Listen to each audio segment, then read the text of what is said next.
እንደምን ሰነበታችሁ ውድ አድማጭ ተመልካቾቻችን። ይህ በሆፕ ቻናል ኢትዮጵያ በአማርኛ ቋንቋ ስርጭት ክፍል የተዘጋጀ የሚቀርብላችሁ የመጽሐፍ ቅዱስ ጥናታችን የዚህ ሩብ ዓመት መርሃ ግብር 6ኛ ሳምንት ጥናታችን ይሆናል። በዚህ 6ኛ ሳምንት ጥናታችን አብረውን የሚያጠኑትን ላስተዋውቅና ወደ ጥናታችን እንገባለን። ወንድሜ ፓስተር ኤፍሬም እንዲሁም ዶክተር ዮናስ እህቴትና አብረውን ይቆያሉ። እንዲሁም ደግሞ አብሬያችሁ በመወያየት የምቆይ ወንድማችሁ ሙሉነህ ሆናለሁ። በቴክኒክ ቁጥጥሩ ወንድማችን አቤኔዘር አብሮን የሚቆይ ይሆናል። እግዚአብሔር ክብሩን እንዲወስድ ጌታ መንፈስ ቅዱስ እንዲቆጣጠር ስጋና ደም ጸጥ እንዲል ፓስተር ኤፍሬም ጸሎት ታደርግልናለህ። እሺ እንጸልይ። ቅዱስ አባታችን በላይ በሰማይ ያለ ክብርና ምስጋና የሚገባ ጥብቀና ረድተህ ለዚህ ሰዓት ስላበቃህን በአንድነት ተሰብስበን ቅዱስ የሆነውን ቃል እንድንማር አንተ ፈቃደ ስለሆነ እናመሰግናለን። አባቶ አሁንም ደግሞ መካሪያችን አጽናኛችንና ወደ እውነት ሁሉ የሚመራው መሪያችን መንፈስ ቅዱስ በመካከላችን እንዲሆን እንጸልያለን። እኛ ዝም ብለን አንተ እንድትናገር ዝቅ ብለን ለቃል እንድንገዛ እንድንታዘዝ እርዳን።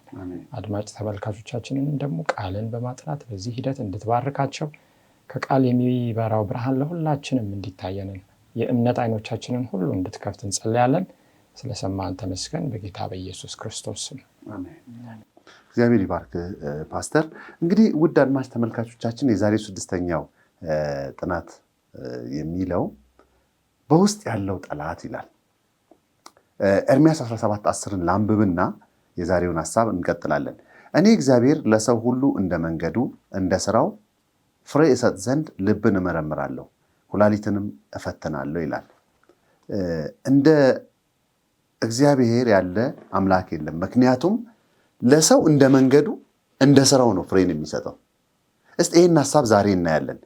በተለይ ደግሞ ይሄ እንዴት ይያዛል ብንል እስቲ እናያለን። ምክንያቱም በውስጥ ያለው ጠላት የሚል ሐሳብ ነው ያለው። አሁን የእስራኤል ሕዝብ ተሻገረ፣ ዮርዳኖስን ተሻገረ። ከዛ በኋላ አንድ ቀላል የሆነ ኢያሪኮን ወረዋል። ያን የመሰለ ግንብ አፍርሰዋል። አሁን ስማቸው በጣም ናኝቷል። ግን በዚህ መሃል እያሉ አንድ ጋይ የሚባል ቦታ ይደርሳሉ። እዛ ሲደርሱ ኢያሱ አንድ የወታደራዊ ቴክኒክ የተጠቀመ ይመስለኛል። ምክንያቱም ሄዱና ልክ ኢያሪኮን እንደተደረገ እዚህም ጋር ሲያደርግ እናያለን። እዛ በሚደረግበት ሰዓት ላይ ግን አንድ የኢያሱ ምዕራፍ 7 ላይ ያለን ሐሳብ እናገኛለን። ዛሬ የምናጠናውን ያን ሐሳብ ምንድን ነው? መታዘዝ ትልልቆቹንም ትንንሾቹንም በአቅማችን የሆነውንም ያልሆነውንም የምናሸንፈው በእግዚአብሔር ኃይል እንጂ በእኛ ኃይል እንዳልሆነ። ምክንያቱም ከአጠቃላይ ኢያሱ 7ን ስናጠና የምናየው ይህንን ሐሳብ ነው።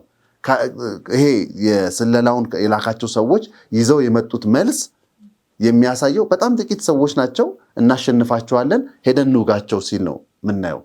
ከዛ ግን ምን ሆነ የሚለውን ስናይ ያለውን ሐሳብ እናነሳለን ዛሬ። ኢያሱ ምዕራፍ 7 ይህን ሲናገር በጋይ ያሉ ነዋሪዎች አሸነፉ ተሸነፉ እህቴትና ለመሸነፋቸውስ ወይም ለማሸነፋቸውስ ቅድም ያልነው ወሳኝ ሐሳብን ከኢያሱ 7 ምንድን ነው የምንረዳው? እንግዲህ የኢያሱን መጽሐፍ በተለይ ስናይ በጣም ብዙ የሚያስደንቁ ነገሮችን እናያለን እና ከዚህ በፊት በነበረው ትምህርታችን እንዳየነው እግዚአብሔር በተለየ መንገድ መርቷቸው ያን በጣም አስቸጋሪ የነበረውን የኢያሪኮን ግንብ አፍርሶላቸው እግዚአብሔር በራሱ ጣልቃ ገብነት ማለት ነው እና ያንን ኢያሪኮን አፍርሰው ውስጥ ገብተው ምን ማድረግ እንዳለባቸው አስቀድሞ ነግሯቸዋል። ምንም አይነት ሰው እንዳይምሩ ቃም ከዛ ምንም ለምርኮ ማለት እንዳይበዘብዙ አስጠንቅቋቸው ነግሯቸው ነበረ እና ነገር ግን እንግዲህ ከዛ ምዕራፍ 7 ላይ ስንደርስ ግን የእስራኤል ልጆች እንደበደሉ እንመለከታለን። ያንን የሚያደረገው ምንድነው? እንግዲህ አንድ ሰው ከዛ ውስጥ ምርኮ ማለት እንደ ምንድነው ብዝበዛ አድርጎ ሊወስድ የማይገባውን ነገር ከዛ ወስዶ እንመለከታለንና ሁለት ነገሮች ናቸው።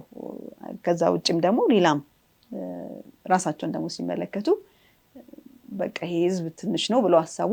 የጋይን ህዝብ የተመለከቱት ሰላይም ልኮ ነበረ። ሰላዮቹን ሲያዩ በቃ ይሄ በጣም ትንሽ ነው፣ በቀላሉ ልንወጣው የምንችለው የሚል ሐሳብ አመጡና ሁለት መሰረታዊ ችግሮችን እንዳደረጉ በመዚህ በምዕራፍ 7 ላይ እናያለን። ያንን የሚናገሩትን ቁጥሮች ሄደን እንያቸው። የመጀመሪያው ጥፋታቸው በራሳቸው መታመን ነው። ከዚህ በፊት በነበራቸው ጦርነት አሸንፈው አይተዋል። ኢያሪኮ ማይበገረውን አሸንፈዋል። እንደገና ደግሞ አሁን ሲመጡ ሌላ ቀላል ከተማ እንዳገኙ አድርገው አስተውሏልና ቁጥር 2 ጀምሮ ምን ይላል? እንግዲህ ኢያሱ ሰላዮችን ከላከው ኢያሱ ምዕራፍ 7 ቁጥር 2 ነው ማነበው። ኢያሱም ከቤቴል በምስራቅ በኩል በቤትዌ አጠገብ ወዳለችው ወደ ጋይ ሰዎችን ከያሪኮ ልኮ ውጡ፣ ምድሪቱንም ሰልሉ ብሎ ተናገራቸው ይላል። ከዛም ሰዎቹም ወጡ፣ ጋይንም ሰለሉ። ወደ ኢያሱም ተመልሰው 2 ወይም 3 ሺህ ያህል ሰው ወጥተው ጋይን ይምቱ እንጂ ህዝቡ ሁሉ አይውጣ፣ ጥቂት ናቸውና ህዝቡም ሁሉ ወደዚያ ለመሄድ አይድከም አሉት። ከዛም እንግዲህ ኢያሱ ያንን ሐሳብ ተቀበለና 3000 ያህል ሰዎች ወደዚያ ወጡ፣ የጋይንም ሰዎች ፊት ሸሹ ብሎ ይናገራልና መጀመሪያ ትልቁ ጥፋታቸው እንግዲህ ራሳቸውን ሲመረምሩ ምን አደረጉ? በቃ ጥቂት ሰዎች ናቸው፣ በቀላሉ እናሸንፋቸዋለን፣ ስለዚህ 2-3 ሺህ ሰው ይውጣ የሚለውን ሐሳብ ተቀበለና ትልቁ የመጀመሪያው ጥፋታቸው ራሳቸውን ብቻ ማየት፣ ከዚህ በፊት የነበሩ ጦርነቶችን እንዴት አሸነፍን፣ እንዴት ልናሸንፍ ይቻላል የሚል በመሪውም በኢያሱም ውስጥ አንመለከትም፣ በህዝቡም ውስጥ አንመለከትም። ያዩት አሸንፈናል፣ ስለዚህ እነዚህም ጥቂት ናቸው፣ ማሸነፍ እንችላለን የሚል እግዚአብሔር የለም እዚህ ውስጥ። በቃ ምክር ውስጥም የለም፣ ድል ውስጥም የለም። በራሳቸው ነገሮችን እየመሩ እንዳሉ አድርገው ነው የወሰዱትና ኢያሱ ጋር ራሱ እዚህ ጋር ትንሽ የምናየው ትልቅ ክፍተት ቅድም ከዚህ በፊት በነበረው ውይይት እንዳየነው ከገባዖን ጋር ያደረገውን ህብረት ስንመለከት እዛ ጋር የነበረው ስህተት እግዚአብሔርን ሳያማክር ማድረጉ ነው። አሁንም እዚህ ጋር ጦርነት አዲስ መሬት ነው እያገኙ ያሉት፣ የሚገጥሙት ሌላ ጦርነት እየገጠማቸው ነው። እግዚአብሔር መጠየቅ ሲገባው እንደ መሪ ህዝቡም እንደ ህዝብ እግዚአብሔርን ሳይጠይቅ ነው። ምናልባት ቢያማክረው እግዚአብሔርን አይ ከመሄዳችሁ በፊት በውስጣችሁ ነገር ችግር አለ እንደዚህ አድርጉ ብሎ ሊመራቸው ይችል ነበር እና እግዚአብሔርን አለማማከር፣ እግዚአብሔርን ቦታ ማሳጣት የመጀመሪያ ጥፋታቸው፣ ራሳቸውን ብቻ ማየት የመጀመሪያው ጥፋታቸው ነው። ከዛ ሁለተኛው ጥፋት ደግሞ ከበፊት ከነበራቸው ልምምድ ባደረጉት በጦርነት ውስጥ ያጠፋ ሰው ደግሞ አለ ከመሃላቸው፣ በህዝቡ መሃል ማለት ነው። ምክንያቱም እግዚአብሔር ያንን የነገራቸው ምርኮ መበዝበዝ የለባቸውም የሚለው ለኢያሱ ብቻ የተነገረ ብቻ ሳይሆን እያንዳንዱ በህዝብ ውስጥ ያለ ሰው የሚመለከተው ቃል ኪዳን ነው። እግዚአብሔር የተናገረውን ሁሉም ሰው ማክበር አለበት እና ከዛ መሃል ግን ያላከበረ አንድ ሰው አለና አሁን እንግዲህ ታሪኩን የምናየው 2000 እና 3000 ሰው መረጡ፣ ጦርነቱን አካሄዱ። ምን አደረጉ ይላል ምዕራፍ 7 ቁጥር 5 ላይ ህዝቡ ቁጥር 5 ላንበቡ። የጋይም ሰዎች ከነርሱ 36 ያህል ሰዎችን መቱ፣ ከበሩም እስከ ሸባሪም ድረስ አባረሯቸው፣ በቁልቁለቱም መቷቸው። የህዝቡም ልብ ቀለጠ፣ እንደ ውሃም ሆነ ይላል እና ከነዛ ውስጥ ምን አደረጉ? የጋይም ሰዎች በረቱ እና ገደሉ ወደ 36 የሚሆን ሰው እና ያን ጊዜ ነው እንግዲህ እግዚአብሔር ትዝ ያለው ኢያሱ ማለት ነው። እና ቁጥር 7-6 ላይ ስናይ ኢያሱም ልብሱን ቀደደ፣ እርሱና የእስራኤልም ሽማግሌዎች በእግዚአብሔር ታቦት ፊት እስከ ማታ ድረስ በግንባራቸው ተደፉ ይላል። እግዚአብሔር ፊት እንደገና ወደ መጸለይ መጡ ማለት ነው ሲሸነፉ። ከዛ በፊት ግን በቃ በራሳቸው መልካም እንደሆነ ነው ያሰቡት፣ ወደ ጦርነቱ ነበር ሄዱት። ሲሸነፉ ግን እግዚአብሔርን ማስታወስ ጀመሩ ማለት ነው። ከዛ ቀጥሎ እንግዲህ እንደዛ ካደረጉ በኋላ እግዚአብሔር የሰጠው ምላሽን ደግሞ ስናይ ከጸለዩ በኋላ ልብሳቸውን ቀደው ማቅለብ ሰው ነው ያንን ሲያደርጉ የነበሩት ኢያሱና መሪዎቹ ማለት ነው። ቁጥር 10 ላይ እግዚአብሔር መልስ ይሰጣል ችግሩ ምን እንደሆነ ማለት ነው። ቁጥር 10 ላይ እግዚአብሔርም ኢያሱን አለው፣ ለምን በግንባር ተደፍተሃል? ቁም፣ እስራኤል በድሏል፣ ያዘዝኳቸውንም ቃል ኪዳን አፍርሰዋል፣ እርም የሆነውንም ነገር ወሰዱ፣ ሰረቁም፣ ዋሹም፣ በዕቃቸውም ውስጥ ሸሸጉት ብሎ ስለ እንግዲህ እግዚአብሔር ትክክለኛውን ጥፋታቸውን ያልና ይህን ያደረገ በመሃላቸው አካን የሚባል አንድ ሰው አለ። እንግዲህ በምርኮ ውስጥ ያየው አንድ ካባ እንደነበር በኋላ ታሪኮቹን በደንብ ዝርዝር ነው ያለን። ያንን በሚያይበት ጊዜ ወስዶ ዕቃ ውስጥ እንደሸሸገ ከዛም በኋላ ያ እግዚአብሔር የሰጣቸውን ቃል ኪዳን አፈረሰ እሱ ማለት ነው። እና የእሱ ማፍረስ የአንድ ሰው ውሳኔ ህዝቡ በሙሉ ምን እንዲሆን አደረገ? እንዲሸነፍ አደረገ ማለት ነው። እና ይሄ በጣም ትልቅ የሚያስተምረን ትምህርት አለ እንደ ክርስቲያን፣ እንደ ቤተክርስቲያን ሰዎች፣ እንደ ቤተሰብ። የአንድ ሰው የቤታችን ውስጥ ያለ አንድ ሰው አባል ውሳኔ ቤተሰቡን ሁሉ ይነካል። የአንድ ሰው የመሪያችን ወይ ደግሞ የአንድ ቤተክርስቲያን አባል ሰው የሚያደርገው ድርጊት ምንም ችግር የለውም ማለት አንችልም። ምክንያቱም ህዝቡ እንደምን ያደርጋል? እንደ ህዝብ የአንድ ሰው ውሳኔ የብዙዎችን እጣ ፋንታ ላይ ተጽዕኖ ያመጣል ማለት ነው እና እንዴት መጠንቀቅ እንዳለብን ማየት እንድንችል የሚያስተምር ትልቅ ታሪክ ነው እና ትልቁ እንግዲህ ውድቀታቸው ምክንያት አንደኛ በራሳቸው መታመን ነው። እግዚአብሔርን ከጨዋታ ውጪ ማውጣት፣ ማማከርም የለም በራስ መታመን የሚለውን ነገር የምናይበት ነው እና በእግዚአብሔር ከመታመን በራሳቸው የታመኑበት አንድ ጥፋታቸው ነው። ሁለተኛ ደግሞ የእግዚአብሔርን ቃል ኪዳን ማፍረስ እንደ ግለሰብ ማለት ነው። አካን ያደረገው ጥፋት እግዚአብሔርን ቃል ኪዳን ማፍረስ ህዝቡ ሁሉ እንዲሸነፍ አደረገ ማለት ነው እና እነዚህ መሰረታዊ ነገሮች እኛም ልንማርባቸው የሚገባ ናቸው። እግዚአብሔር ይባርክሽ ቲቲ። ትልቅ ነገር ነው በአኮር ሸለቆ የተከሰተው። አኮር ማለት ጭንቀት ወይም ደግሞ ለጥፋት የተዘጋጀ የሚለውን ሀሳብ ያሳያል። ግን አሁን ምንድን ነው ያ ቀላል ወይም ትንሽ የተባለው ነገር እስራኤልን አሸንፏል ነው ዋናው ነጥቡ። ሽንፈት ገጥሟቸዋል። አሁን ይሄ ቀይ ባህርን፣ ዮርዳኖስን፣ ኢያሪኮን አልፎ የመጣ በነ ረዓብ የተመሰከረለት ህዝብ አሁን በ3000 በማይሞላ ሊያሸንፍ ያቀለለው ጦር አሸንፎታል። ለሱ ደግሞ ምክንያት የሆነው ምንድን ነው ነው? በነገራችን ላይ ትልቅ ያነሳሽው ሀሳብ ቃል ኪዳኑ ትእዛዙ ነው። ያም ትእዛዝ አትንኩ ነው፣ ሙሉን አጥፉ ነው። ስለዚህ ትእዛዝ እንደ ቃል ኪዳን ይታያል። አሁን ብዙ ጊዜ ሰዎች የእግዚአብሔር ቃል ኪዳን ህጉ ነው ሲባል አይደለም ይላሉ። ግን ህጉ ቃል ኪዳኑም ነው። ምክንያቱም ከእኛ ለሱ ልንፈጽም ያለው ሀሳብ እንደሆነ እናያለን። ያ ምንድነው? እንደ ህዝብ የተሰጠን ቃል ኪዳን አለ፣ እንደ ግለሰብ የተሰጠን ቃል ኪዳን አለ። አሁን ያልኩሽ በግለሰቡ ምክንያት ሀገር መሸነፍ ትልቅ ከባድ ነው። እንደ ቤተክርስቲያንም ይሄ ሊከሰት የሚችል እድል አለ። ዶክተር ዮናስ ታዲያ የአካን ኃጢአት ስለ እግዚአብሔርም ሆነ ስለ አካን ምንድን ነው የሚያሳየው ሀሳብ ያለው? በተለይ ኢያሱ 7:16-19 ያለውን ሀሳብ ስናነሳ ምንድን ነው ስለ እግዚአብሔርም የሚነግረን ሀሳብ፣ ስለ አካንስ ምን ይነግረናል? እንግዲህ አካንን ስንመለከት የሆነው አጠቃላይ በእስራኤል ላይ ያደረሰው ትልቅ ነውጥ እናያለን። ይሄ በመሸነፉ ምክንያት የመጣውን ማለት ነው። ያ የሆነበት ምክንያት በአንድ ሰው ኃጢአት ነበረ። አካን ኢያሪኮን በበዘበዙ ጊዜ የእግዚአብሔር ስፔሲፊክ ትእዛዝ ወርቁንም ብሩንም የከበረውን ነገር ሁሉ የማን ነው? የእግዚአብሔር ነው። ለእግዚአብሔር ነው መሰጠት ያለበት። ሌላው ነገር ሁሉ እንዲጠፋ ነበረ ትእዛዙ። አካን ግን አየ፣ ተመለከተ፣ ወርቅ ብር መጎናጸፊያ አየ፣ ተመኘ፣ ለራሱ ወሰደ፣ በድንኳኑ ማስቀመጠ። በዚህ ምክንያት በዚች ምናልባት ጥቂት ልንላት በምንችለው ወይም ደግሞ ሲግኒፊካንት ባልሆነች ብለን በምናስበው ነገር እስራኤል ተሸነፈ፣ ሰራዊቱ በሙሉ ተሸነፈ። የተሸነፉት ደግሞ እንደው ትልቅ ጦር ባለው በተደራጀ እነሱን ሊያሸንፍ የሚችል ብዙ ኃይል የሰው ኃይል ባለው ሰራዊት አልነበረም። እነሱ እንዲያውም በጣም አንድረማይን ህዝቡ ሁሉ መሄድ የለበትም ብለው በደመደሙበት ነበር የተሸነፉት። ያ ትልቅ የሆነ ነውጥን በተለይ ደግሞ በኢያሱ ላይ ትልቅ ውጤት እንደነበረው እናያለን። አካን ምንድን ነው ያደረገው ብለን ስናይ መጨረሻ ላይ ተናዟል።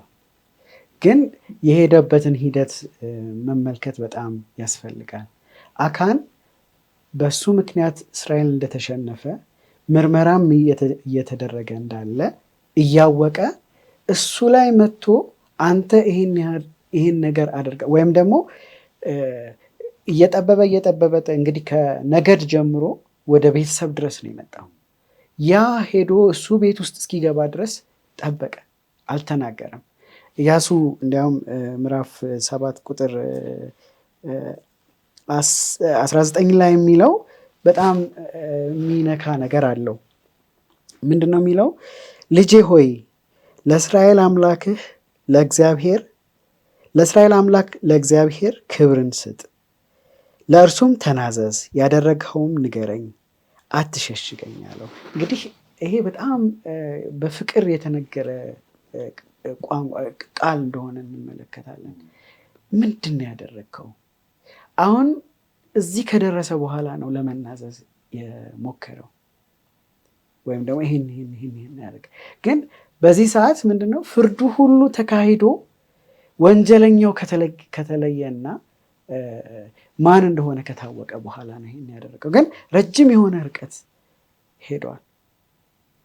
በዚህ ውስጥ ደግሞ ቤተሰቡንም አብረን ማየት አለብን።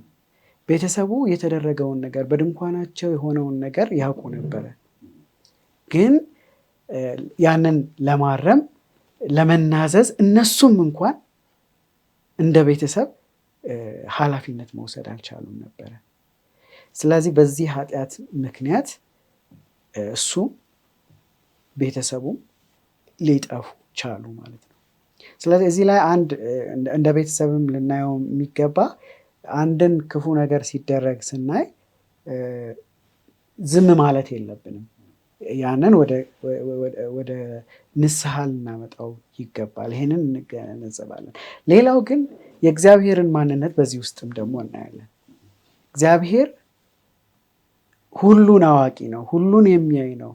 ዳዊት እንዲያውም በመዝሙሩ በ139ኛው መዝሙሩ ላይ የሚያወራው እግዚአብሔር እንዴት አድርጎ እንደመረመረው፣ እንዴት መንገዱን እንዳየ፣ ከእግዚአብሔር የተሰወረ ነገር እንደሌለ፣ እግዚአብሔር ሁሉንም ነገር እንደሚያይ እንደሚያውቅም ሁሉን ቻይ እንደሆነ ምንድነው ሁሉን አዋቂ እንደሆነ ደግሞ እዚህ ውስጥ እንመለከታለን። ታዲያ ይህንን ትምህርት ዛሬ ወደ ራሳችን ደግሞ ስናመጣው ምናልባት በእኛ ምክንያት ዛሬ ቤተክርስቲያንም ማህበረሰባችንም ችግር ውስጥ አለ ወይ ከተናል ወይ ብለን ደግሞ እንድናስብ ያስገድደናል ይሄ ነገር። ምክንያቱም እኛ ቢሎንግ የምናደርግበት እንዲያውም አሁንም ዳዊት ምንድን ነው የሚለው? በእኔ የተነሳ ሰዎች አይሰናከሉ፣ በእኔ የተነሳ ስምህ አይሰደብ የሚል ሀሳብ አለው የሚያነሳው እና ዛሬም ያንን እንድናደርግ አካን የሰራውን በነገራችን ላይ መስራቱ በራሱ አልነበረም ችግር የነበረው አለመናዘዙ ነው። ምክንያቱም የቆሬን ልጆች እናስታውሳለን። የቆሬ ልጆች እንግዲህ ካህናቱ ተሰብስበው ሙሴና አሮን ላይ በተነሱ ጊዜ የሆነውን ታሪክ ስንመለከት 250 ሰዎችን አብረው አሳምፀው ያደረጉትን አመፅ አነሳስተው ያደረጉትን ነገር መስዋዕት ማቅረብ እንችላለን ብለው አቅርበው ነበር። እግዚአብሔር ግን አቃጠላቸው። ክህነት ለነሱ ብቻ ነው ወይ? በኋላ በጣም በሚገርም ሁኔታ ክህነትን በትክክል ከአሮን ዘር እንዲሆን ያደረገበትን ምክንያት እናያለን። ኤኒዌይ እዛ ታሪክ ላይ የቆሬ ልጆች አሉ እንቢ ብለው ወጥተው ይሄዳሉ መጽሐፍ ቅዱስን መዳናቸውን። ልክ እንደዚሁ ዘኍልቍ 26:11 ላይ የቆሬ ልጆች ግን አልሞቱም ይላል። ትክክል። ስለዚህ ያ የሚነግረን ነገር ምንድን ነው? በመተባበራቸው ቤተሰቦቹ ጠፉ። እሱ ደግሞ በመደበቁ ባለመናዘዙ፣ በዋናነት ባለመናዘዙ ነው። ደብቆም ቢሆን ኖሮ ምህረትን ጠይቆ ቢሆን ትክክለኛ ምንድን ነው ንስሐ ገብቶ ቢሆን ኖሮ ከዚህ መዓት መዳን በቻለ ነበረ። ስለዚህ ዛሬም እኛ ንስሐ ልንገባ በሚገባን ነገር ሁሉ ንስሐ እንገባ። እግዚአብሔር እንደው ሰው ካወቀብንም በኋላ ሳይሆን ገና ሳይሆን ስንረዳ ስተት መሆኑን ስንረዳ ወደ ትክክለኛው መንገድ መመለስ እንዳለብን ትምህርት ይሰጠናል። እግዚአብሔር ይባርክ። እውነት ነው። የእግዚአብሔርን ባህሪም የአካንንም ማንነት ያየንበት ነው። በተለይ ፍትህንና ጽድቅን እግዚአብሔር ያሳየበት መንገድ እንደው ፓስተርም ወደ አንተ እመጣለሁ። ምክንያቱም ለምንድን ነው አሁን ከዚህ ዘመንም ጋር እንድናያይዝ ፈልጋለሁ። አሁን ለአካን እድል ሰጥቶታል። ምን ብሎ እስራኤልን ቀድስ አላለ? 7:13 ላይ እስራኤልን ቀድስ አለው። ቅድስና መለየት ነው። አሁን አካን የዛ ቅድስና ወቅት እንኳን የሰራውን ተናዞ ቢሆን ኖሮ ብለን እናስብ። ደግሞ ቀጥሎ ደግሞ ያ ቅድስና የእግዚአብሔር ደግሞ ጽድቅ ፈራጅ እንደሆነ ደግሞ የምናየው ከእስራኤል ሽንፈት በኋላ ኃጢአቱን ያመጣበት መንገድ ከእንትን ነገር እያደረገ ንጹሖችን እየለየ ነው የመጣው። እግዚአብሔር ኃጢአተኛውን ጻድቅ ጻድቁንም ኃጢአተኛ አይልም አያድርም። ስለዚህ ይህን ሀሳብ እናያለን። ፍትህና ጽድቅ የሞላበት ፍርድ እንደነበረ እናያለን። ታዲያ ከኢያሱ 7:19-21 ያለውን ደግሞ ስናይ ኢያሱ አካንን ምን እንዲያደርግ ነው የጠየቀው? እንግዲህ ረፍዶበታል አለን። የእግዚአብሔርንም የጽድቅ ፍርድ እያየን ነው። ከዛ በኋላ ምንድን እንዲያደርግ ነው የጠየቀው? አሁን የዚህ አይነት ጥያቄ ጠቀሜታው ምንድን ነው? በተለይ አሁን አንዳንድ ውሳኔዎችን እንደ መሪ በምንወስንበት ጊዜ ይሄ ነገር የሚያሳይ በቤተክርስቲያን ውስጥ በቤተሰብም ውስጥ ሊሆን ይችላል። ምንድን ነው ኢምፕሊኬሽኑ? የአካንስ ኑዛዜ እንደው እንዴት እንረዳው? በጣም ጥሩ። የአካን ንስሐ እንደገናም ደግሞ ኑዛዜ ከመጽሐፍ ቅዱስ ትክክለኛ ንስሐና ኑዛዜ አንጻር ስናይ ምንድን ነው የሚለውን ከማየታችን በፊት ትንሽ ወደኋላ ተመልሰን ምን አይነት ኃጢአት ነው የሰራው? እንግዲህ እጅግ በጣም የከፋ ኃጢአት ነው። እግዚአብሔር የተናገረው በቃሉ ምንድን ነው? እስራኤል በድሏል ነው ያለው። በኋላ እመጣበታለሁ። አሁን አካን በድሏል አይደለም፣ ህዝቡ ነው የበደለው። እንዴት ነው የአንድ ሰው ኃጢአት የህዝብ የሚሆነው? እሱ እናያለን። ከዛ ቃል ኪዳኑን አፍርሷል ነው የቃል ኪዳኑ ሁኔታ ስናይ እግዚአብሔር በሙሴ አማካኝነት ቃሉን ወይም ህጉን በሚሰጥበት ጊዜ ከእስራኤል ጋር ያጸናው። ነገር ግን አስቀድሞ ለማን ነው የሰጠው ቃል ኪዳን? ለአብርሃም የሰጠው ቃል ኪዳን አለ። እኔ በአንተ ምድርን እባርካለሁ። አሁን እዛ ጋር እናያለን በአንድ ሰው ምድር እንዴት እንደሚባረክ፣ በአንድ ሰው ደግሞ እንዴት ህዝብ እንደሚረገም እናያለን። ከዛ በኋላ ለበረከቱን ብሎ በዘፍጥረት 12 ጀምሮ አብርሃምን ስናይ የበረከት ሲሆን ይህንን የእምነት አባት እናያለን። አንዳንዴ ዛሬ የምንደሰትባቸውን በረከቶች ከዚህ በፊት በነበሩት የእምነት ሰዎች እንደመጣ የምንረሳበት ሁኔታ ቢኖርም ነገር ግን ይህ የበረከት ሰው ሲሆን እናያለን። ያንን ቃል ኪዳን አፈረሰ። ምንድን ያደረገው? ኢያሪኮ ከተማረከች በኋላ እርም አድርጓት ነው፣ አቃጥሏት። ከዛ በኋላ ይሄ ብር ወርቁ ለማን ነው? ለእግዚአብሔር ግምጃ ቤት እንዲገባ ነው። ቅድም ዮናስ አንስቶታል። ያንን ለራሱ ወሰደ። እንግዲህ ቃል ኪዳኑን ማፍረስ ምን ማለት ነው? ያንን ምድር እግዚአብሔር ራሱ ተዋግቶ ነው የሚሰጠው እንጂ እነሱ ተዋግተው ዕቃውን ወርሰው ለራሳቸው የሚያደርጉት ነገር ምንም የለም። እስራኤል የሚያገኘው ጥቅም የጠላቶቹን መጥፋት ብቻ ነው። በቃ የአገሩን መሸነፍ ብቻ ነው እንጂ ከዛ የሚወስዱት ነገር ለኔ ነው ብሎ የሚወስዱት ነገር። ቃል ኪዳኑን አፍርሰዋል። ምንድነው ኃጢአቱ? የአምላክን ቃል ኪዳን ማፍረስ፣ የእግዚአብሔርን ክብር ለራስ ማድረግ፣ የአምላክን ስም ማጥፋት ነው። ሁለት አይነት ኃጢአት እንዳለ ይናገራል በዘኍልቍ 15:27 ላይ። አውቆ በትዕቢት የሚደረግ ኃጢአት አለ። እንደውም እሱን ሲናገር ትዕቢት ነው ይለዋል፣ ወይም እግዚአብሔርን መሳደብ ነው። አካን ያደረገው እግዚአብሔርን መሳደብ ነው።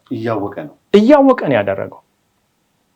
ዛሬም እንግዲህ አድማጭ ተመልካቾቻችን እያወቀን መንፈስ ቅዱስ በቃሉ በተለያየ ልባችን ላይ እየወቀሰን የምናደርገው የድፍረት ኃጢአት የሚባለው ትዕቢት ነው።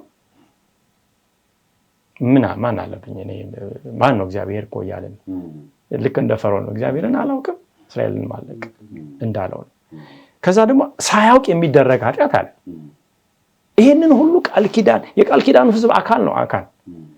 ስለዚህ ይሄንን በነገራችን ላይ አካን የሚለው ቃል ትራብል ወይም ራሱ ስሙ ጭንቅ ነው። በኋላ ላይ ስናይ እስራኤልን አስጨነቀ አካን። አንዳንድ ሰው ስም በመጽሐፍ ቅዱስ ሲሰጥ ከባህሪ ጋር የሚሄድ ነው። ለምሳሌ ያዕቆብን ሲወለድ ኤሳውን ይዞ ነው አይደል የተወለደው? እንግዲህ አታላይ አሉት። በማታለል ብኩርናን ለመውሰድ ሞክሯል። አካን ደግሞ ለማስጨነቅ የተወለደ። እንዲህ አይነት ሰዎች እንኖር ይሆን አላውቅም። ዛሬ መሻቱን ያልገዛ ሰው ነበር። ያለኝ ይበቃኛል፣ እግዚአብሔር የሰጠው ቃል ኪዳን ቃል ይበቃል ያላለ። ልክ የእሱና የሔዋን ኃጢአት ይመሳሰላል። ሰንበት ትምህርቱ እዚህ ጋር ያነሳል። ሔዋን ከፍሬው ወሰደች፣ ምን ሆኖ ስላየች ያማረ እንደሆነ ዛፉ አየች ይላል። ስለዚህ የሚያምር ካባ የሰናዖር ካባ አየው ነው የሚለው። የሰናዖር የሚለው በነገራችን ላይ የሰናዖር ምድር የባቢሎን ምድር፣ የባቢሎንን ካባ ነው የወሰደው። እንግዲህ የባቢሎን ካባ ከባህሪ ጋር ተያይዞ ብዙ ነገር ማንሳት እንችላለን። የአሕዛብን መለያ ነው የወሰደው ለራሱ፣ ለእስራኤልም ሊያደርግ ሞከረ። ስለዚህ ከዛ በኋላ አየው፣ በአይኑ እንግዲህ ገባ። በኋላ ሲያለቅስ ሲጨነቅ እናያለን። ከዚያም ተመኘ፣ ከዛ ምን አደረገ? ወሰደ። ይሄ የኃጢአት ጽንስ። አሁን ምኞት ጽንሳ ኃጢአትን ትወልዳለች። ኃጢአትም አድጋ ሞትን ትወልዳለች።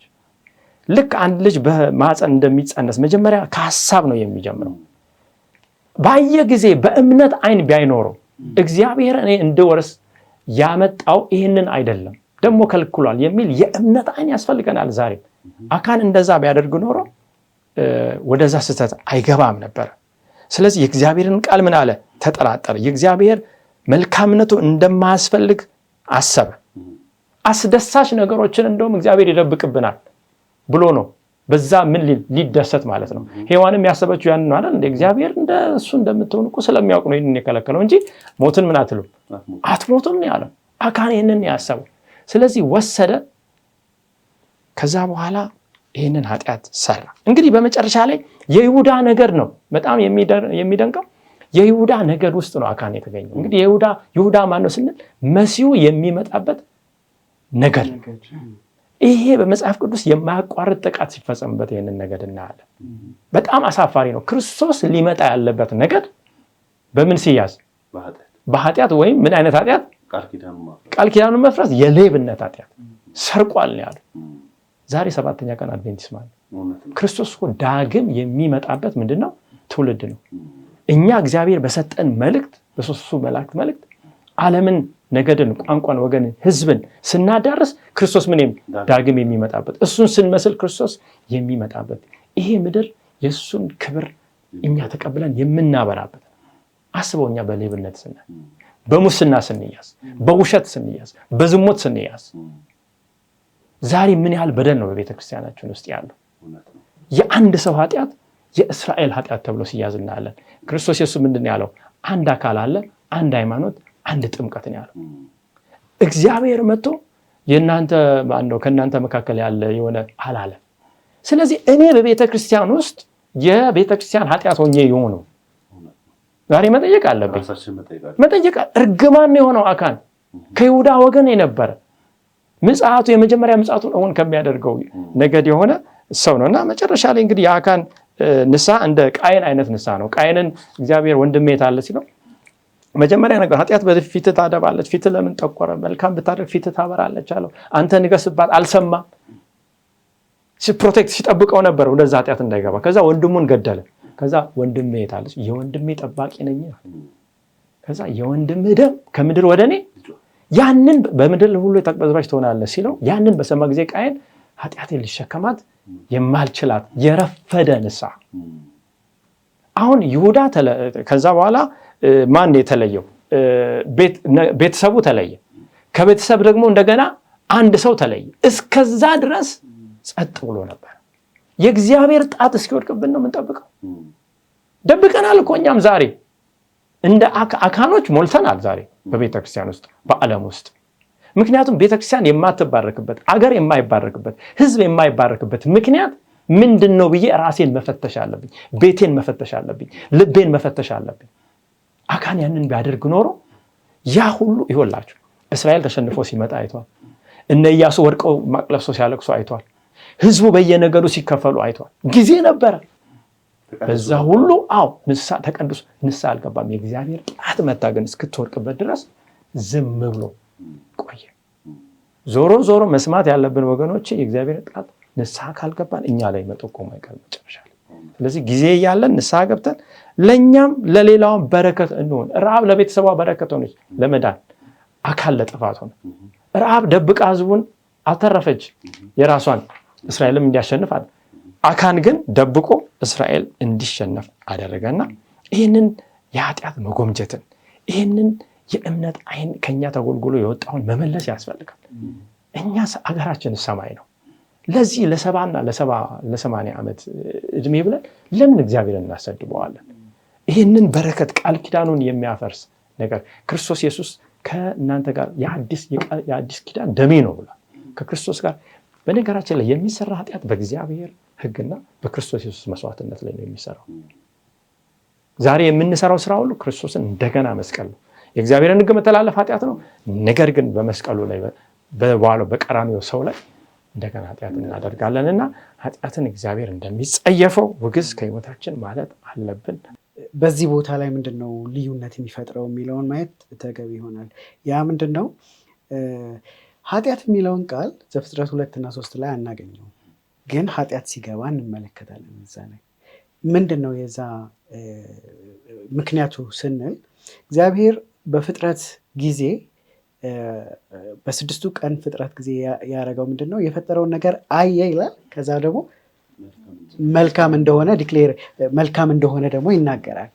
ስለዚህ የሔዋንን ኃጢአት ከአካን ኃጢአት ጋር አያይዘን ስንመለከተው የኃጢአቱ ክፋት መጠን ይገባናል። ይሄ ለምንድን ነው? ሔዋን ኤግዛክትሊ ልክ እግዚአብሔር እንዳደረገው ማለት ተመለከተች። ደን ከዛ በኋላ ደግሞ ምናለች? መልካም እንደሆነ አየች። ፍሬውን ስታይ ለመብላት እውቀትንም ለመስጠት አየች ይላል። መልካም ብሎ ማለት የእግዚአብሔር ስልጣን ነው። ስለዚህ በዛ ስፍራ ሔዋን ምን እያደረገች ነው? የእግዚአብሔርን ስፍራ እየወሰደች እንደሆነ ነው። እግዚአብሔር ሞትን ያመጣል ያለውን ነገር ግን እሷ መልካም ተቃራኒውን ነው መልካም ያለችው። በጣም ደስ የሚል ሀሳብ ነው ያነሳችሁት። ብንቀጥል ደስ ባለ፣ ነገር ግን ከሰዓት አንጻር እዚህ ጋር ላቁምና እመጣለሁ ወደ አንተ። ውድ አድማጭ ተመልካቾቻችን እስቲ ምን ትላላችሁ? አካኖች ሆነን ይሁን በቤታችን፣ በቤተ ክርስቲያናችን፣ በሀገራችን ኃጢአታችንን እስከምን ድረስ ነው የጨከን ነው ለማስወገድ እምቢ ያልነው? ነገር ግን ቀን አለ፣ ፍርድ እየተሰራ ነው በሰማይ። ክርስቶስ ይመጣል።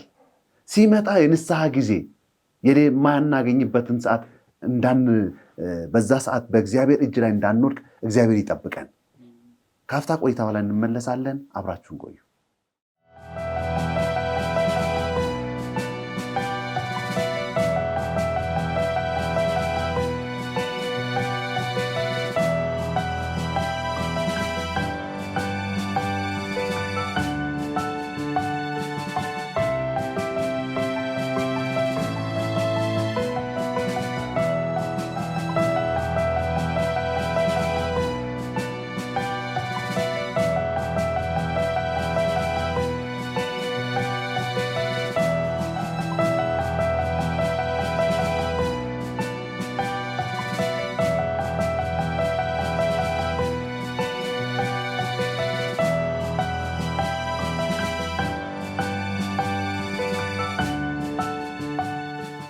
ካፍታ ቆይታ በኋላ ተመልሰናል። ውድ አድማጭ ተመልካቾቻችን ካቋረጥንበት እንቀጥላለን።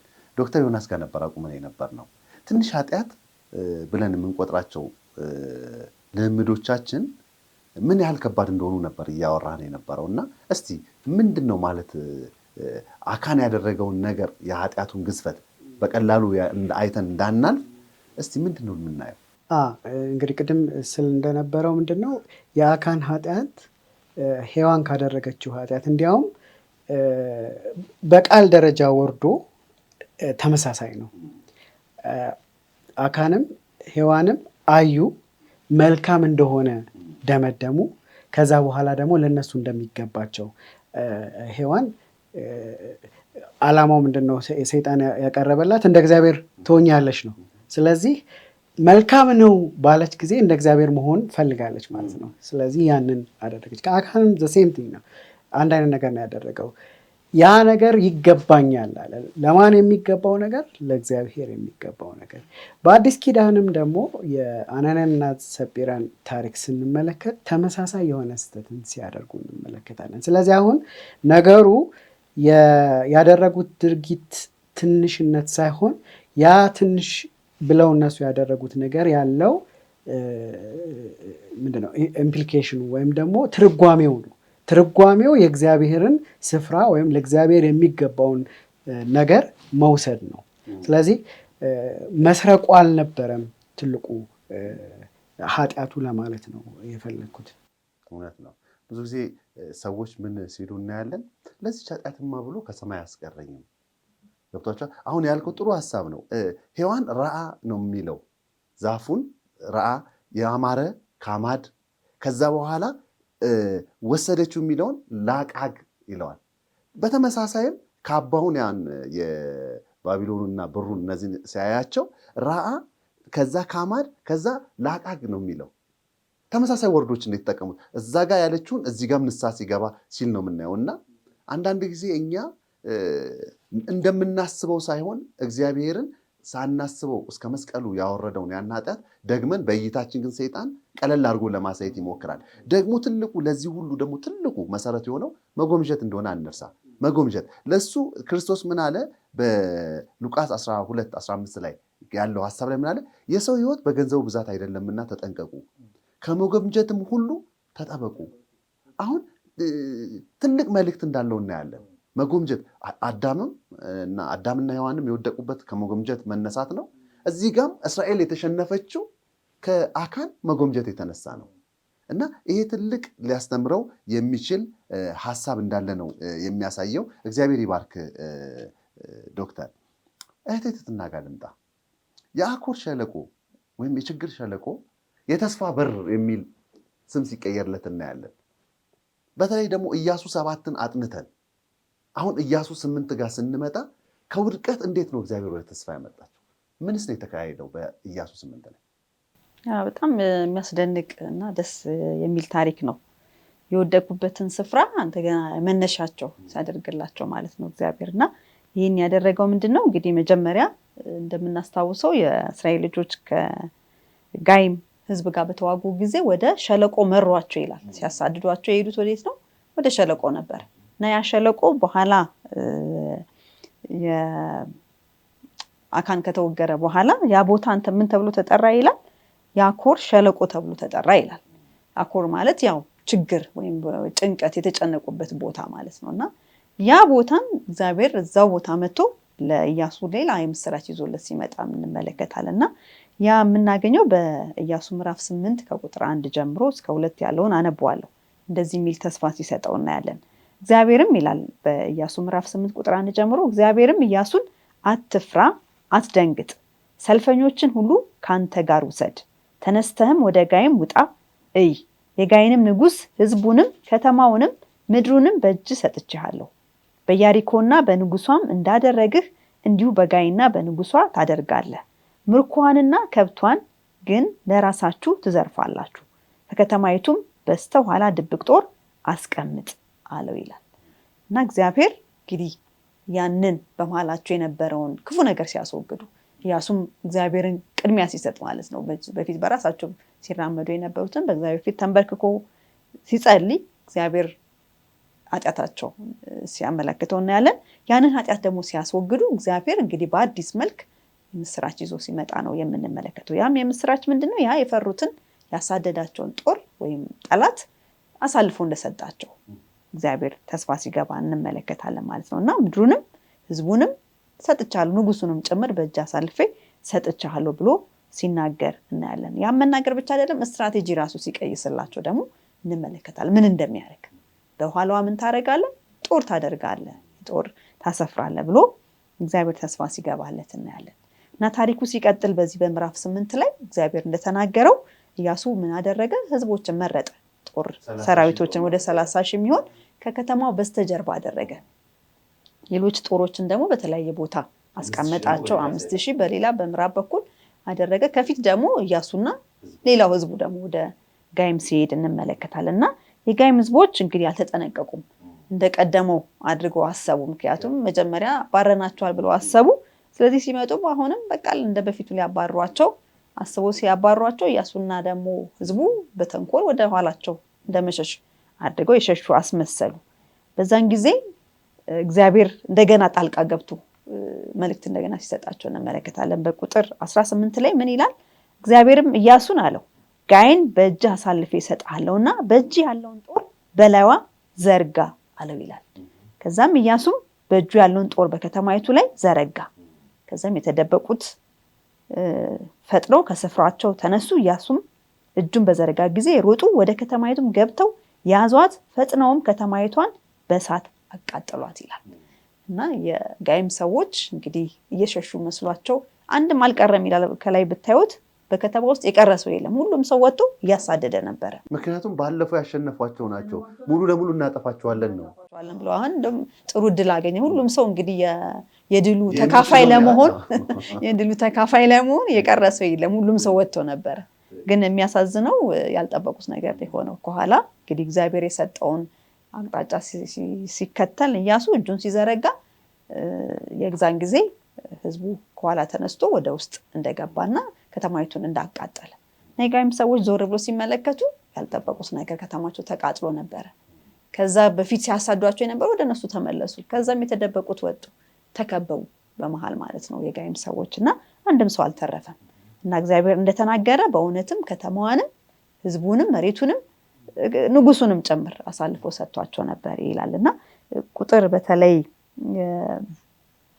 ቁጥር 22 ላይ ምን ይላል? ቁጥር 23 ላይ በኢያሱ ምዕራፍ 8 ቁጥር 23 ላይ የጋይንም ንጉስ ሳይሞት ይዘው ወደ ኢያሱ አመጡት ይላል። ከዛ ቁጥር 29 ላይ የጋይንም ንጉስ እስከማታ ድረስ በዛፍ ላይ ሰቅለው ፀሐይን በገባች ጊዜ ኢያሱም አዘዘ፣ ሬሳውን ከዛፍ አወረዱት ይላልና እግዚአብሔር ልክ እንደተናገረ ምኑን ሰጣቸው? መሬቱን ሰጣቸው፣ ህዝቡን ሰጣቸው፣ ብዝበዛውንም ሰጣቸው፣ ከዛ ንጉሱንም ሰጣቸው። ዝርዝሩ አልቀረም፣ ዲቴይሉን ሳይቀር እግዚአብሔር ልክ ተስፋ እንደገባው እያንዳንዱን ነገር ነው ያደረገውና ያንን አደረገ። በዚህ ላይ በጣም የሚያስደንቅ አንድ ሌላ ነገር የምናየው ምንድነው? እግዚአብሔር ልክ ኢያሱ ማለት ሙሴ ጋር እንዳደረገው ኢያሱን አድርግ ሲለው እናያለን። ያን ጊዜ የምታስታውሱ ከሆነ ከአማሌቅ ጋር በነበራቸው ጦርነት እስራኤልና አማሌቃውያን በሚዋጉበት ጊዜ እጁን ይደግፉት ነበረ። ለሁለት እጁን ድንጋይ ላይ አስደግፈው ይደግፉ ከፍ ሲያደርግ ያሸንፉ ነበረ እስራኤሎች፣ እጁን ወደ ታች ሲያደርግ ደግሞ ይሸነፉ ነበረ። እና ልክ እንደዛው አሁን እጅህን አንሳ ሲለው ልክ ሙሴ ያደረገውን ድርጊት እሱም እንዲደግም እጅህን በዚህ ጦሩን በምን ላይ አንሳ፣ በከተማዋ ላይ አንሳ ብሎ ሲናገረው እናያለና ያ ምንድነው ልክ የሙሴን ቦታ በትክክል በቃ ምንድነው ግልጽ በሆነ መንገድ እየተጫወተ እንደሆነ የሚያመለክት ትልቅ ድርጊት ነበረና እግዚአብሔር ሁለት ነገር ነው በአንድ እየሰራ ያለው ማለት ነው። ኢያሱን የበለጠ ወደ መሪነቱ የበለጠ ያሳደገው ነበር፣ እንደገና ደግሞ ህዝቡንም እየመራ ነበር። ያንን የወደቁበትን ሸለቆ ደግሞ ምን አደረገላቸው? የተስፋ ብቻ አይደለም የድል ሸለቆ አድርጎ ቀየረላቸውና ይሄ በጣም ትልቅ የሚያስተምረን ብዙ ነገር አለ። እንግዲህ ለዚህ ድል ትልቁ ነገር ያ 30,000 ስለተሰለፈ አይደለም፣ ቁጥራቸው ስለጨመረ አይደለም፣ ግን በዚህ ጦርነት ውስጥ መሪው ማን ስለነበር ነው? እግዚአብሔር ስለነበረ ነው። ምን እንደሚያደርግ መጀመሪያ ተስፋ ገባለት፣ የሚያደርገው ደግሞ ነገረው። ያንን ሲከተል ኢያሱ ሲታዘዝ እና እግዚአብሔርን ሲታመን የዛን ጊዜ ይህንን ድል ማድረግ ቻለ ማለት ነው። ድል አገኘና እኛም ቢሆን እንደዛ ነው። ዛሬም በማንኛውም ቦታ ውስጥ ድል ማግኘት ከፈለግን ቁልፉ ያለው ኢያሱ ያደረገው ነገር ነው። በእግዚአብሔር ማመን፣ በቃሉ መታመን እና ቃሉን ደግሞ መታዘዝ። ስንታዘዝ ምን እናደርጋለን? በኃጢአት ላይ ቢሆን ድል እናደርጋለን። ከሰዎች ጋር ወይም ከጠላት ጋር በምናደርገው ውጊያ ድል ማድረግ የምንችለው እግዚአብሔርን ስናዳምጥ፣ ቃሉን ስንሰማ፣ ቃሉን ደግሞ ስንታዘዝ ነው እና የኢያሱ ድል የኛም ድል መሆን ይችላል። በኃጢአትም ላይ በማንኛውም ነገር ላይ ድል ማድረግ የምንችለው እግዚአብሔርን ስንሰማውና ስንታዘዘው ስንታመንበት ነውና ያንን እንግዲህ የውድቀት ሸለቋቸውን ወደ ተስፋ የቀየረው እግዚአብሔር በዚህ መልኩ ነበርና በጣም አስደሳች። እግዚአብሔር ይባርክሽ እቴቴ። በጣም ትልቅ ነገር ነው። ምክንያቱም አሁንም የሰራው እግዚአብሔር ነው። ደግሞ እሱን የምናረጋግጠው እዛው 30 ላይ ስንሄድ ምን ይላል? የዚያን ጊዜም ኢያሱ በጌባል ተራራ ላይ ለእስራኤል አምላክ ለእግዚአብሔር መሰዊያን ሰራ። አያችሁ፣ ምንም ውስጥ እንውደቅ፣ በታዛዥነትና ቃሉን በመስማት ግን ወደ ምስጋና መመለስ እንችላለን። የተስፋው በር ወዲያው በመታዘዝ ሲቀየር እናያለን እና ይሄ ለእኛ ትልቅ ትምህርት መሆን የሚችል ሀሳብ ነው። ወደ ዶክተር ዮናስ ልምጣ። ዶክተር እንግዲህ አሁን ሁለት ታሪኮችን ያየ ነው። 7 ላይ ውድቀት፣ 8 ላይ ተስፋ አይተናል። 7 ላይ የነበረውን ነው የምናነሳው። 7 9ን ከ6 እስከ 9 ያለውን ስናይ ያ የወደቁበት ከዮርዳኖስ ሙሴ ያለቀሰበት ሽማግሌዎቹ ማቅ ለብሰው ፀጉራቸው ላይ ነስንሰው በታቦቱ ፊት የወደቁበትን ነው። እግዚአብሔር ደግሞ ተነስኩም ብሎ ሲቆጣው እናያለን። በተመሳሳይ ደግሞ በዘዳግም 4:5-9 ያለ አንድ ታሪክ አለ። አሁን ሁለቱን እኔ ታዛዥነት ብለናል። አሁን ለተስፋው በር ታዛዥነት ነው። እዚህ ጋር ደግሞ ስናይ ለእግዚአብሔር ሕዝብ የተሰጠ ሕግ አለ። ያን ሕግ መያዛቸው እነሱ ትልቅ ምስክርነት እንደሆነ የሚያሳያለ ለእግዚአብሔር ኃይል ምስክር እንዲሆኑ። እኛስ እንደ አድቬንቲስት ይሄ ይመለከተናል? እንደ አድቬንቲስት ምን እየሰራ ነው?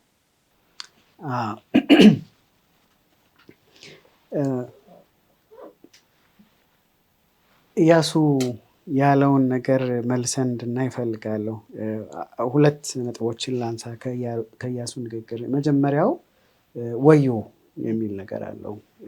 በቃ ልንጠፋ ነው የሚል። ይሄ እንግዲህ ወዮነቱ ምንድን ነው? አንድ ልንጠፋ ነው። ከዛ በኋላ ደግሞ ስለ ስምህስ የምታደርገው ነገር ምንድን ነው የሚል ሀሳብ አለው።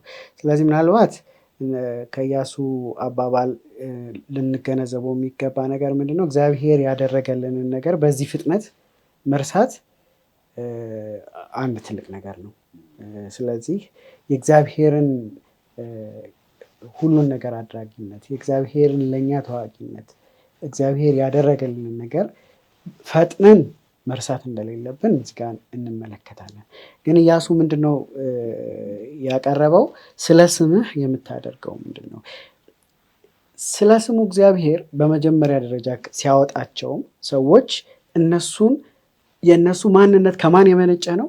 ከእግዚአብሔር የመነጨ ነው። ምክንያቱም እግዚአብሔር የረዓብን ንግግር መርሳት የለብንም። እዚህ ላይ እንዴት አይነት አምላክ ነው? ምን የሚያደርግ? ባህርን የሚከፍል የሚያሻግር፣ ከቀይ ባህር ጀምሮ ዮርዳኖስንም ጭምር በበረሃ ሁሉ ውስጥ የሚመራ፣ በእሳት አምድ በደመና አምድ የሚመራ፣ የመናን እያበላ ዮርዳኖስን ያሻገረ አምላክ ነው።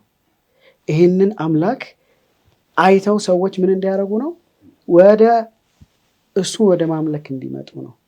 ስለዚህ ህዝቡን የሚመራቸው የነበረው እግዚአብሔር ምንድን ነው? የእሱ ታማኝ ምስክሮች እንዲሆኑ ነበረ። ያ ምስክርነታቸው ከምን የሚመነጭ ነው ካለን ደግሞ ሙሴ ለህዝቡ የተናገረውን ጋር መመለስ የግድ ይሆንብናል። ስለዚህ በዘዳግም ምዕራፍ 4 ከ5 ጀምሮ ያለውን ማንበብ እዚህ ጋር ተገቢ ይሆናል ብዬ አስባለሁ። አነበዋለሁ። እነሆ እናንተ ገብታችሁ በምትወርሷት ምድር ውስጥ እንዲህ ታደርጉ ዘንድ አምላኬ እግዚአብሔር እንዳዘዘኝ ሥርዓትንና ፍርድን አስተማርኋችሁ። ጠብቋት አድርጓትም። ይህችም ሥርዓት ሁሉ ሰምተው በእውነት ይህ ታላቅ ሕዝብ ጠቢብና አስተዋይ ሕዝብ ነው በሚሉ በአሕዛብ ፊት ጥበባችሁና ማስተዋላችሁ ይህ ነውና። ምንድን ነው ጥበብና ማስተዋል? የእግዚአብሔርን ትእዛዝ መፈጸም ነው፣ ማድረግ ነው፣ ስርዓቱን መከተል ነው።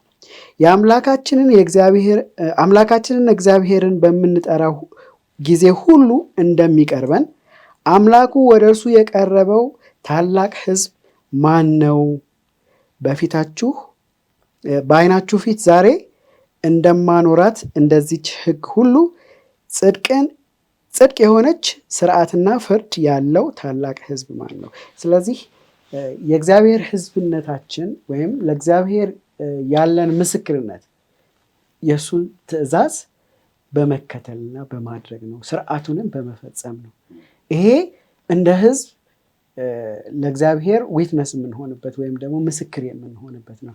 ዛሬም ደግሞ እንደ 7ኛ ቀን አድቬንቲስት አማኝ እያንዳንዳችን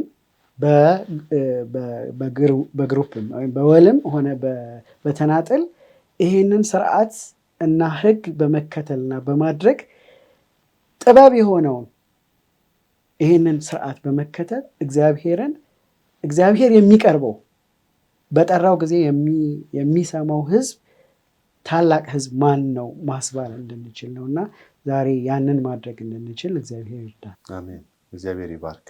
ትልቅ ነገር ነው ያነሳኸው። ይህ ሕግ የተሰጠው እግዚአብሔር አምላኩ ለሆነው ነው።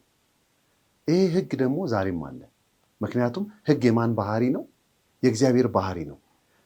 ኃጢአት ምንድን ነው ብለናል? ሕግን መተላለፍ ነው። አሁን ችግሩ ያለው የእግዚአብሔርን ሕግ በመታዘዝና እሺ በማለት ውስጥ እግዚአብሔርን እናከብራለን ወይስ እንደ አሕዛብ እግዚአብሔርን ክደን ከኃጢአታችን ጋር እንሞታለን ነው ጥያቄው። ምርጫ ያለው እሱ ጋር ነው። እስቲ ይህንን ሀሳብ እና ዛሬ የተማርንበትን አጠቃላይ ሀሳቦች እንጠቅልላቸው ፓስተር። እሺ፣ እንግዲህ በዚህ በኢያሱ መጽሐፍ ውስጥ አሁን ባየነው ትምህርት ላይ ከአምላክ ጋር ስንሆን ቃል ኪዳኑን ስንጠብቅ እና እርም የሆነውን ስናስወግድ ምን እንደሚያጋጥመን እንደገና ደግሞ እርም የሆነው ነገር በውስጣችን ሲኖር ምን እንደሚያጋጥም ሁለት ነገሮችን በጣም ትኩረት የምናደርግባቸውን ተምረናል። ኃጢአትን እንዴት ነው የምንመለከተው የሚል ጥያቄ አለ። እግዚአብሔርም ይጠይቀናል። በቃ ለኃጢአት ያለን እይታ ምንድን ነው? እግዚአብሔር ትንሽ ነው ትልቅ ነው የሚለው ኃጢአት አለ? በማወቅ ባለማወቅ ስላላወኩ ችግር የለም፣ ስላወኩ ደግሞ ምንለው ኃጢአት አለ? ኃጢአት ወገኖች ኃጢአት ነው። የእግዚአብሔርን ልጅ በመስቀል ላይ አንጠልጥሎታል። ዛሬ ያው አምላክ በአካን ጊዜ በኢያሱ ጊዜ የነበረው ክርስቶስ በመስቀል ላይ ሲሰቀል የነበረው ከ2000 ዓመት በኋላም አሁን በዙፋኑ አለ፣ ያው ነው። ዓለምና የዓለም አመለካከት በዙሪያችን ብዙ ተጽዕኖ ሊፈጥር ቢሞክርም የአምላክን ግን ቪው የአምላክን አመለካከት ስና የማይለወጠውን እናያለን እና በሱ አይን እንድናይ መጸለይ ያለብን እና ኃጢአት ቃል ኪዳኑ ላይ የሚሰራ ነው፣ ሕጉ ላይ የሚሰራ ነው፣ የክርስቶስ መስዋዕትነት ላይ የሚሰራ ነው። እውነተኛ ንስሐ ደግሞ ያስፈልጋል። ይሄ ከሆነ እንደ አካን አይነት የረፈደ እንደ ቃየን አይነት የረፈደ የኃጢአትን ውጤት የሚያመጣውን መዘዝ ፈርተን ሳይሆን እግዚአብሔርን ራሱን ስለበደልን ዳዊት ያለው ምንድን ነው? አንተን ብቻ ምን አልኩ? በደልኩ ነው ያለው። የሰው ሚስት ወስጄ የሰው ባል ገድዬ እንደው ቤተሰቡን በድዬ አላለም። አንተን በደልኩ ነው ያለው። ምክንያቱም ባለቤቱ እግዚአብሔር ስለሆነ እግዚአብሔር ላይ የሚሰራ ነው ማንኛውም በደል። ስለዚህ ሶሪ በጣም አዝናለሁ። ንስሐ ሐዘን ነው። ኑዛዜ ከሐዘን ጋር መሆን አለበት። ምን ያህል ነው የሚሰማኝ የሚለውን መንፈስ ቅዱስ ካልሆነ ይህንን ማንም ሊያደርግ አይችልም እና መንፈስ ቅዱስ ደግሞ ለዚህ ጉልበት ይሰጠናል።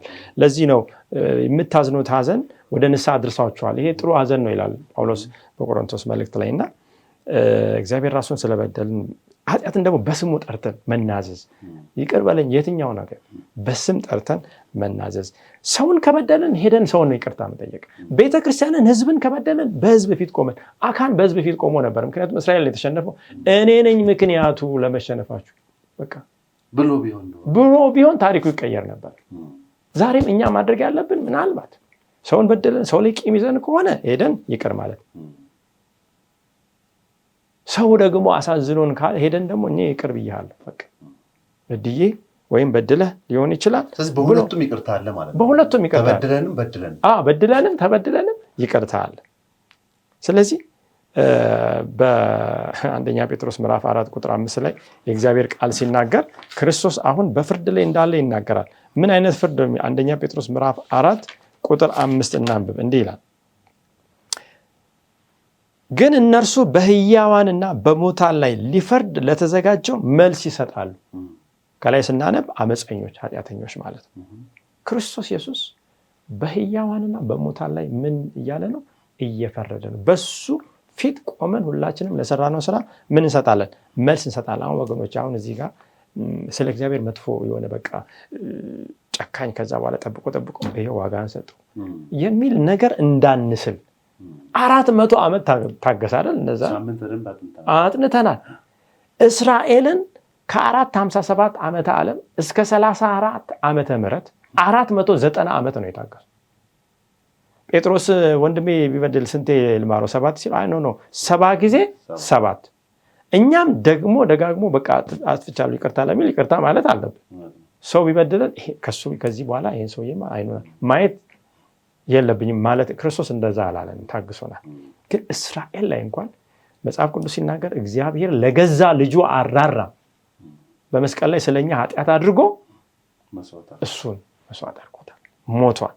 ስለዚህ ይፈርዳል። ከዛ ወደ ታች ወርደን ቁጥር 17 ላይ ስንመለከት ፍርድ ከእግዚአብሔር ቤት ተነስቶ የሚጀምርበት ጊዜ ደርሷልና አስቀድመው በእኛ የሚጀምር ከሆነ ለእግዚአብሔር ወንጌል የማይታዘዙ መጨረሻቸው ምን ይሆን? ጻድቅም በጭንቅ የሚድን ከሆነ አመፀኛውና ኃጢአተኛው ወዴት ይታይ ዘንድ አለው? ስለዚህ ደግሞ እንደ እግዚአብሔር ፈቃድ መከራን የሚቀበሉ መልካምን እያደረጉ ነፍሳቸውን ለታመነ ፈጣሪ አደራ ይስጡ ይላል። ከ1844 በኋላ ጌታችን በፍርድ ምርመራ ላይ ነው። በሙታን በሕያዋን ላይ እየፈረደ ነው። ከዛ በኋላ መጨረሻ ላይ ተፈጸመ ብሎ ይወጣል። ስለዚህ ሰማይን እያነጻ ነው። እኛ በምድር ላይ ራሳችንን ማንጻት አለን። አካን ያደረገው ምንድነው? ሲጨርሳለን አየ ተመኘ። ምን የማያስፈልገውን ነገር የሚያስፈልገን ነገር ነው ወይ? ዛሬ ምንድነው የጎደለን? የጎደለን ነገር እግዚአብሔር ሰጠናል። መብል ነው፣ ልብስ ነው፣ መጠለያ ነው። ይሰጣል አምላክ አንዳቸውም ኔሴሲቲ አይደለም በፍጹም አያስፈልግ በምንኛውም ሎጂክ ብትሄድ እኮ አያስኬድም ኃጢአት በየትኛው ማስረጃ ነው ሊጸድቅ ወይም ትክክል ነው ሊባል የሚችል አየው ተመኘው ይላል ይሄ ዘጸአት ምዕራፍ 17 ላይ የባልንጀራህን ቤቱን ሎሌውን ገረዱን ሚስቱን ከብቱን ማናቸውን ነገር አትመኝ ነው የሚለው ስለዚህ ምኞት ዋናው የቤተክርስቲያን ኃጢአት ሆኗል ከዚህ በደል የተነሳ መንፈስ ቅዱስ በእኛ ላይ ስራውን ሳይሰራ ቀርቷል እግዚአብሔር እኛን ክርስቶስ በዚህ ሰዓት ፍርድ የሚያነጻበት ምክንያት ለምንድን ነው መልኩን በእኛ ላይ አትም መንፈስ ቅዱስን በኃይል ያወርድ ከዛ የመጨረሻውን የዘላለምን ወንጌል ለምድር በኢትዮጵያ አሁን ደግሞ ስናስቀምጠው ለደቡብ ለሰሜን ለምዕራብ ለምስራቅ ኢትዮጵያ ወንጌልን እንድናዳርስ እንደዚህ እንዳይሰራ አምላክ እንደ አካን ኃጢአት የሆነ ካለ ግን ዛሬ በአምላክ አይን ማየት አለብን ወደ እውነተኛው ይቅር ባይና እንደገና መልሶ ድል ወደሚሰጠው አምላክ መመለስ አለብን የተስፋውን በር ወደሚከፍተው እንግዲህ ውድ አድማጭ ተመልካቾቻችን የተስፋይቱ ምድር በተያዘችበት ወቅት የእስራኤል በጣም አደገኛ ጠላት ከጦር ሰፈራቸው ውጭ ሳይሆን በራሳቸው ውስጥ ያለው አካን ነበር ከዚህም ደግሞ በከባድ መንገድ መማር ነበረባቸው ከፊታቸው ተደቅኖ የነበረው ትልቁ ፈተና የከናናውያን ከተሞች የተመሸጉ ግንቦች ወይም የላቁ የውትድርና ቴክኖሎጂዎች ሳይሆኑ በራሳቸው ካምፕ ውስጥ የነበረው ራሱ አካን ነበር ይህም ደግሞ የሚለካው የጌታ መመሪያዎችን ችላ እንዲባሉ ግትር አቋም የነበራቸው እንደ አካን ያሉ ሰዎች ነበሩ ዛሬም በየቤተክርስቲያን በየቤታችን ውስጥ የእግዚአብሔርን መመሪያ ላለመፈጸም ላለመተግበር ግትር አቋም እኔ አንተ አንቺ እናንተ ኖሮን ይሁን ራሳችንን እንፈትሽ እኛም ሰማያዊውን ውርሳችንን ስንጠባበቅ በተለይ አንደኛ ጴጥሮስ 1:4 ላይ እንደዚህ ይላል ኢየሱስ ክርስቶስ ከሙታን በመነሳቱ ለሕያው ተስፋና ለማይጠፋ እድፈትም ለሌለበት ለማያልፍም ርስት እንደ ምሕረቱ ብዛት ሁለተኛ የወለደን የጌታችን የኢየሱስ ክርስቶስ አምላክና አባት ይባረክ ይህም ርስት ይልና ወደ መጨረሻ ያለውን አለፍ ብየሰነብ በእግዚአብሔር ኃይል ለተጠበቃችሁ ለእናንተ በሰማይ ቀርቶላችኋል ይህ ተስፋ እኛም አሁን ልክ እስራኤላውያን እና አካን ከዮርዳኖስ ማዶ እንደነበሩት እኛም እዛ ጫፍ ላይ እንዳለን አሁን ፓስተር እንዳልከው ከ1844 በኋላ መጽሐፍ ቅዱስ ዳንኤልና ራእይን ስናነብ እንደሚገልጸው የፍርድ ምርመራ የተጀመረበት ነው ስለዚህ በዚህ ውስጥ ያለን ሰዎች ክርስቶስ ሊመጣ ደጅ ላይ ነው በሩን እያንኳኳ ነው ይሄ ርስት ለሁላችን የተቀመጠልን ነው ታዲያ ተመሳሳይ ፈተናዎች ያጋጥሙናል ይሄ አይቀርም ምክንያቱም በብሉይ ኪዳን ላይ የነበረው ታሪክ በክርስቶስ ዘመን የነበረው ታሪክ በአባቶቻችን የነበረው ታሪክ ለኛም ይሆናል ምክንያቱም ታሪክን ይደግማል ነው ሰለሞንም ሲናገር አዲስ ነገር የለም ማለት አይደል ትናንት የነበረው ዛሬ ይሆናል ዛሬ የሚሆነው ለነገ ይሆናል ዛሬ እኛ ራሳችንን እንጠይቅ ለምን እንደ አካን ግትር ሆነን ቆመን ለቤተሰብ ለአገር ለቤተክርስቲያንም ጥፋት ምክንያት እንዳንሆን በተስፋይቱ ምድር ድንበር ላይ ሆነን ታማኝነታችን ሲፈተን ድል መንሳት የምንችለው ለኢየሱስ ክርስቶስ በመገዛት እና በመገዛት ብቻ ነው ለመገዛት እንድንችል አዲስ ልብ እሰጣቸዋለሁ ሕጌንም በልባቸው ላይ አኖራለሁ ነው አይደል የሚለው ከዛ የሚገዛ ልብ እንዲሰጠን እግዚአብሔርን ልንጸልይ ይገባል ይሄን እንድናደርግ እግዚአብሔር ይርዳን አጭር ጸሎት እናድርግ ጌታ ሆይ እናመሰግናለን የሚገዛ ልብ ስጠን እልህኝነትን ከኛ አስወግድ ጌታ ሆይ ደግሞም ያወቅነውን ነገር በእልህኝነት ተላልፈን እውነተኛ የሆነን ኑዛዜና ንስሐ እንቢ ብለን እንዳንጠፋ አንተ እርዳን ጌታ ሆይ ምድር ውጣ እንዳጠፋቸው እንደ ቆሬ ልጆች ወይም ደግሞ እንደ አካን እንዳንሆን እንደተወገረው ጌታ ሆይ በምሕረትህ ጎብኘን ጌታ ሆይ ለሌሎች መዳን እንጂ መጥፋት ምክንያት እንዳንሆን መልካም የሆነው መንፈስ ይምራን መንፈስ ቅዱስን ልክላችኋለሁ ደግሞም የነገርኳችሁን ሁሉ ያስታውሳችኋል እንዳልክ አስታውሰን አንተ ለዘላለም ሕይወት አብቃን ስለ ስምህ ስትል ስማን በናዝሬቱ በኢየሱስ ስም